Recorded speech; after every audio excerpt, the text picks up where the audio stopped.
වනාන්තරයක් ගඟක වතුර පවත්ත ගන්න වැදගත් වෙන්නේ කොහොමද මේ බලන්න.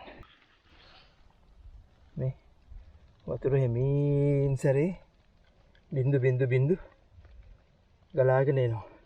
ට්‍රික්ලින් ඩවුන්. එහෙම ඇවිල්ලා ඒ වතුර මේ ගල දිගේ මෙහෙම ගලාගෙන ඇවිල්ලා හිමින් මේ පුංචි දිය පාරකට එකතු වෙනවා. මේ පොඩි දිය පාරක් පුංචි වතුර පාරක් යන්නේ මෙහෙම මේ විදිහට ඔය පොඩි දිය පාරකින් ගලාගෙන ගිහින් ඔය වගේ තව දිය පාරවල් එක්ක එකතු වෙලා අන්තිමට පොඩි ගඟකට යනවා.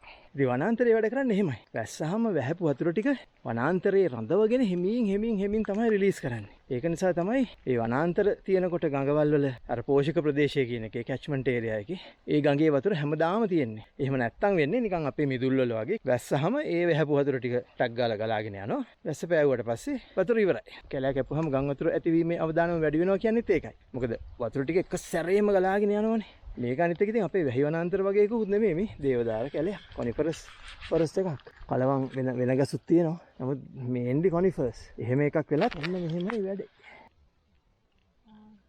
ඔන්න වනාන්තරේ වටිනාකම.